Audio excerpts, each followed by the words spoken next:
Ladies and gentlemen, there are moments in life when everything feels too heavy, like the world is sitting on your chest, and even breathing takes effort. You look around and it seems like everyone else is handling things better than you. But let me tell you something. The strongest people are not the ones who never fall. They're the ones who train their minds to rise, even when they are still hurting. Every situation in life is not meant to break you. Some are designed to shape you, and the only way to survive them is to train your mind before the storm arrives. Your mind is your first home.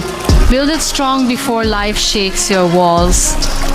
From the moment you open your eyes each day, your thoughts start building the world you live in. Before you speak to anyone, before the day unfolds, your mind begins whispering. It tells you stories about who you are, what you can do, and what is coming next. That voice inside your head becomes the first place you live. If that place is filled with chaos, doubt, fear, and shame, then even the most beautiful days will feel like prisons.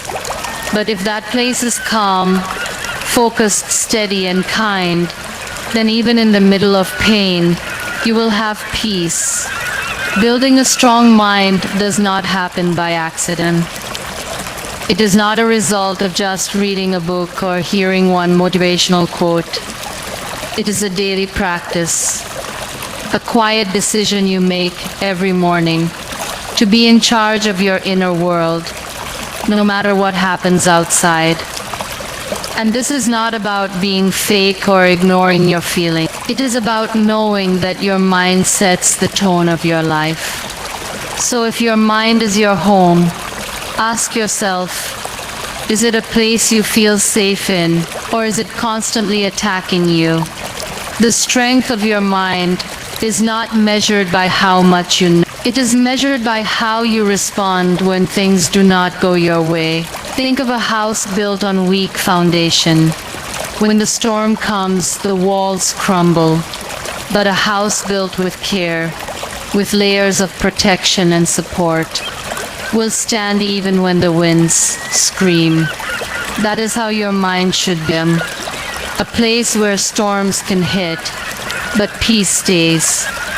Now you might say, but I have been through so much. My thoughts are already full of pain, and that is okay. That is where you begin. Strength is not the absence of scars. It is learning how to live with them without letting them define you. You start by noticing your thoughts. What kind of stories are you feeding your mind every day? Are they making you stronger, or are they making you sink? When something bad happens, a weak mind says, "Why me?"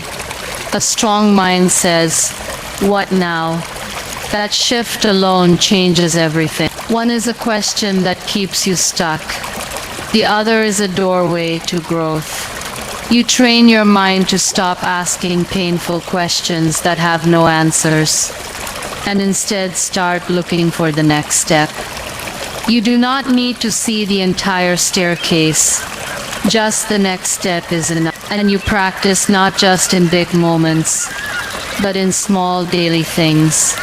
When your tea spills, when your plan changes, when someone forgets your effort, you use those moments to build patience, grace, and clarity. Because if your mind can stay calm in small chaos, it will be ready when the big ones arrive.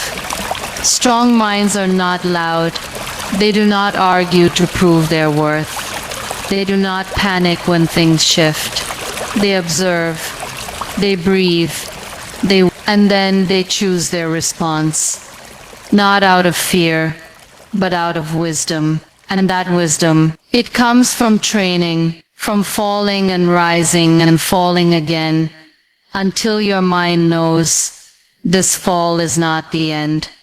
So if your life feels messy right now, go back to your mind, build it, protect it, love it. It is the only home you carry with you in every situation for the rest of your life. Emotional reactions destroy clarity. Discipline protects it. There is something dangerous about reacting too quickly, something that feels so right in the moment, but leaves a trail of regret behind. When someone says something that cuts deep, the natural instinct is to respond, to defend, to shout, to prove your worth in that very second. But that is the trap. The moment you react purely from emotion, you give away your power. Your clarity disappears. And all that is left is noise. Noise in your words, in your actions, and in your mind. Emotions are powerful. They are part of being human. But they are meant to be felt, not followed blindly. Because emotions come and go like weather. They rise like waves. And if you let them steer the ship, you will crash into things that were never in your path. Discipline is what holds the steering wheel steady. It says, feel it, but do not let it rule you. It gives you the space to breathe before you move, to think before you speak, to choose before you act. When you train yourself to pause, even just for a few seconds, you make room for clarity. You allow your higher mind to step in and ask, is this worth it? Will this help, or will this make things worse? And that pause, that small moment of self-control, can change everything. You stop yourself from sending that message you'll regret. You stop yourself from reacting to people who do not deserve a reaction. You stop yourself from turning a small misunderstanding into a permanent wound. Most people confuse strength with loudness. They think being strong means responding immediately, defending themselves at every turn, never letting anything slide. But real strength is quiet. It is calm. It walks away from drama, not because it cannot fight, but because it knows peace is more valuable than winning a pointless argument. Discipline is what helps you walk away. It is the quiet voice inside that says, not every battle is mine. Not every fire needs my fuel. Clarity cannot exist in chaos. When your heart is racing and your mind is spinning, nothing you say or do will reflect who you truly are. You will speak from pain, not purpose. You will act from anger, not alignment. And then you will wonder why things keep getting worse. That is why discipline is not about being cold or robotic. It is about protecting your peace. It is about staying rooted while everything around you tries to pull you into confusion. Think of someone you admire not for what they say, but for how they stay calm when everyone else is losing their mind. That is not a gift. That is training. That is the result of choosing silence over shouting, breathing over breaking, listening over lashing out. And that kind of training is not easy. It takes time. You will fail. You will react. You will regret. But every time you try again, you are teaching your mind to respond differently. You will face people who misunderstand you, who challenge you, who poke at your weak spots just to see if you'll break. And sometimes you will come close. But when you choose discipline, you are choosing to stay whole, to not give others the power to control your state of mind, to not let their chaos become yours. It is a quiet revolution that begins inside, not with loud declarations, but with soft refusals. Not today, not this time, not like this. You keep choosing clarity. You keep choosing control. You keep choosing yourself. Choose perspective over panic. Panic feels like drowning. It takes over your breathing, your thoughts, your heart rate. It clouds your vision and convinces you that everything is falling apart, even when it is not. The moment panic enters, clarity leaves. You cannot see options. You cannot hear reason. All you know is fear. And when you make decisions from that place, they are rarely the right ones. But perspective is different. It does not silence reality, but it puts it in context. It lets you zoom out, take a breath, and realize that one moment does not define your entire life. That one problem, no matter how big it feels, is still a page, not the whole book. Perspective is something you choose. It is not about pretending everything is fine. It is about finding a way to see beyond what is screaming at you. It is standing in the middle of the storm and saying, "This is hard, but it is not hopeless." It is remembering past challenges you thought you would not survive and realizing you are still here. Panic tells you this is the end. Perspective tells you this is part of the journey. When something unexpected happens, your first reaction might be fear. That is human. But what you do next, that is where the training begins. Do you let that fear spiral into worst-case scenarios? Do you believe every negative thought your mind throws at you? Or do you pause, take a breath, and ask yourself, what else could be true here? Maybe this delay is a redirection.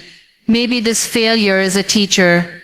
Maybe this moment is not as permanent as it feels. That shift in mindset can change everything. Not just how you feel, but what you do next. Perspective makes space for solutions. When you stop panicking, your brain can actually think. You start to see options you missed before. You become creative instead of reactive. You ask better questions. You listen more carefully. You realize that most of what scares you is temporary. And even the things that are not, you begin to see how they can be carried, how they can shape you, how they can lead to growth you never asked for, but probably needed. One of the most powerful habits you can build is asking yourself, will this matter a year from now? It is not about dismissing real problems. It is about breaking their illusion of total power. Most of the things that trigger panic are immediate, loud, and uncomfortable, but not always important in the long run. When you remind yourself of the bigger picture, you shrink the fear. You bring the situation back to its true size. Perspective also gives you compassion. When you're not panicking, you are more present. You become kinder to yourself. You stop judging every mistake as proof that you are failing. You start seeing yourself as someone who is learning, someone who is navigating life the best they can. You forgive faster. You let go more easily. You stop trying to control everything and start trusting that you can handle whatever comes. Choosing perspective does not mean you never feel fear again. It means you stop letting fear make your decisions. It means you recognize that every thought is not truth. Every emotion is not a command. You can feel fear and still choose to act from wisdom. You can feel pressure and still move with intention. That is the strength that comes from a trained mind. Not the absence of difficulty, but the ability to stay rooted when difficulty arrives. And the more you practice this, the more natural it becomes. You begin to meet chaos with curiosity instead of panic.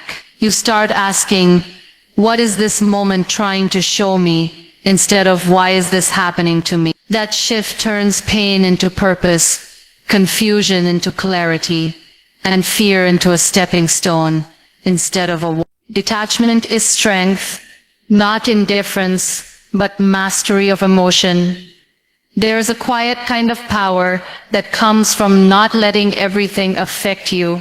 People often confuse it with being cold or distant, but detachment is not about shutting your heart off. It is about protecting your energy. It is about understanding that not every emotion deserves your full attention, and not every situation deserves a reaction. When you are deeply attached to everything, every word, every outcome, every opinion, you become a slave to circumstances. Your peace becomes fragile, your confidence starts depending on people, and your entire mood is hijacked by things outside your control. Detachment teaches you how to stay steady. It shows you how to love people without losing yourself, how to work hard without becoming obsessed with results, how to care deeply without clinging desperately. It is not that you stop feeling, you just stop allowing your feelings to overpower your decisions. You stop living in reaction mode. You begin to observe, to listen, to process, and then respond with clarity. That is where real power begins. We are taught to care, to give our best, to show up with passion and presence. And all of that is beautiful. But without detachment, it becomes dangerous. Because when your entire identity is tied to one person's approval or one plan's success, you give that thing the power to destroy you. One harsh word can shatter you. One missed opportunity can crush you. That is not strength. That is dependency, dressed as passion. Detachment says, I care, but I am not controlled. It says, I want this, but I will be okay without it. In relationships, detachment means loving someone without needing them to complete you. You stop demanding that they behave a certain way just to make you feel secure. You begin to love freely, give openly, and let go peacefully. You stop trying to control their actions and start focusing on your own peace. That shift alone removes so much conflict. You stop chasing. You stop begging.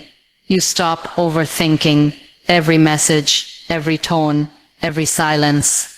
And in that space, you finally breathe. In your work, detachment means giving your best without burning out in the name of results.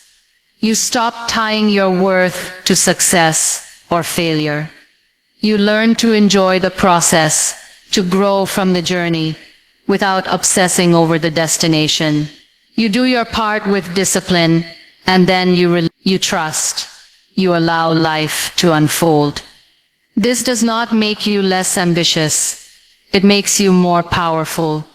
Because your confidence is no longer built on outcomes, but on effort and intention.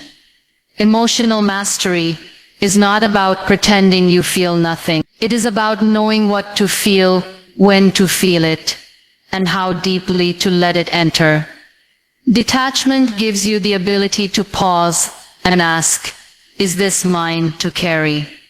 If it is not, you gently put it down. You do not let every story enter your mind. You do not let every insult build a home in your heart. You stay rooted like a tree that feels the wind, but does not fall with it. This practice does not happen overnight. At first, everything will still sting. You will still get pulled into other people's chaos. You will still care too much. But over time, with awareness and effort, you begin to create space between you and the world. Not to disconnect from life, but to connect with it in a healthier way. You stop living on edge. You stop reacting instantly. You begin to witness life instead of being consumed by it. And from that place, you begin to live lighter, stronger, free. Do not wait for peace to practice peace. Train during chaos. Everyone wants calm. Everyone dreams of quiet mornings, clear thoughts, no stress, no noise. But life does not always give you that luxury. The world outside is rarely peaceful. People are unpredictable. Timelines are tight, mistakes happen, and emotions rise when you least want them to. If you only know how to stay calm when everything is already calm, then you are not truly peaceful. You are just comfortable, and comfort is temporary. Chaos is inevitable. So the real test, the real growth begins when you learn how to practice peace in the middle of noise. Peace is not a place you visit, it is a skill you build. And like every other skill, you need to train it where it is hardest to find. Think of a dancer practicing balance.